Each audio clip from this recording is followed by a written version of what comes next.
ក្តីជូនដំណឹងគណៈគ្រប់គ្រងសាលាបឋមសិក្សាសកដាមានកតញ្ញូសូមជម្រាបជូនដំណឹងដល់មេដាបេដាសិស្សឬអាណាព្យាបាលសិស្សឲ្យបានជ្រាបថាសម្រាប់ឆ្នាំសិក្សា 2025-2026 នេះសាលានឹងទទួលសិស្សចុះឈ្មោះចូលរៀនចាប់ពីថ្ងៃជូនដំណឹងនេះរហូតដល់ថ្ងៃទី31 ខែតុលាឆ្នាំ 2025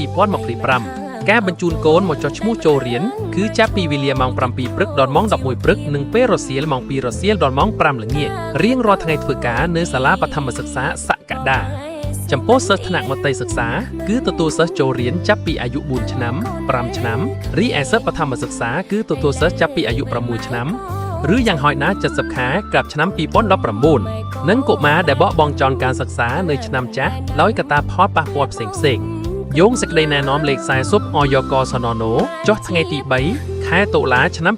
2025 ស្តីពីការបើកដំណើរការគ្រឹះស្ថានមត្តេយ្យសិក្សាសាធារណៈនិងមត្តេយ្យសិក្សាសហគមន៍ក្នុងឆ្នាំសិក្សា 2025-2026 របស់ក្រសួងអប់រំយុវជននិងកីឡានិងយោងតាមសេចក្តីណែនាំលេខ41 អយកសននចុះថ្ងៃទី 3 ខែតុលាឆ្នាំ 2025 ស្តីពីដំណើរការគ្រឹះស្ថានបឋមសិក្សាសាធារណៈក្នុងឆ្នាំសិក្សា 2025-2026 ការអប់រំសម្រាប់ទាំងអស់គ្នាសម្រាប់ការអប់រំការបញ្ជូនកូនមកចុះឈ្មោះចូលរៀនគឺសន្សំទ្រព្យទុកឲ្យកូនអាស្រ័យដោយបានជម្រាបជូនដំណឹងខាងលើសូមមេដាបេដាសិស្សឬអាណាព្យាបាលសិស្សអញ្ជើញបញ្ជូនកូនមកចុះឈ្មោះចូលរៀនឲ្យបានគ្រប់គ្នាបញ្ជាក់ការបញ្ជូនកូនមកចុះឈ្មោះត្រូវភ្ជាប់មកជាមួយនឹងសម្បត្តិបញ្ជាក់កំណើតឬសម្បត្តិពេទ្យឬសិភៅគ្រួសារឬសិភៅស្នាក់នៅនិងបានសមាធិក្រីក្រ1ក្រីក្រ2បានសមាធិដែលមានសុពលភាពមកជាមួយផងចំពោះគ្រួសារក្រីក្រដែលផ្ដល់ជូនដោយអាជ្ញាធរមូលដ្ឋានមេឃុំឬចៅសង្កាត់ការមកចុះឈ្មោះចូលរៀនពុំមានការបង់ប្រាក់ទេឬរើសអើងវណ្ណៈពណ៌សម្បុរឬនានាការអ្វីឡើយគឺកុមារទាំងអស់ចុះឈ្មោះចូលរៀនដោយសេរីយុត្តិធម៌សមធម៌និងបរិយាបន្នសូមអរគុណ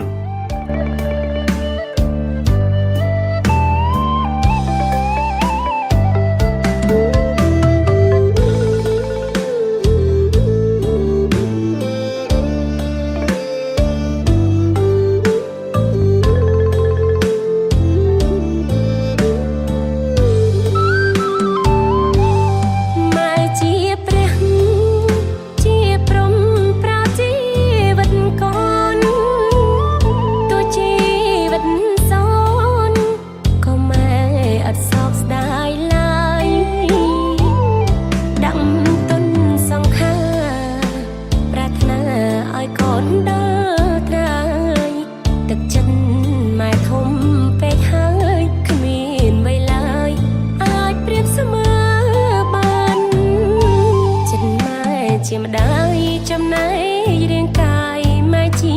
ឪពុកម៉ែទ្រាំរែកទុកបន្ទុកជាមេគ្រួសារលំបាកនៅហត់ម៉ែស៊ូ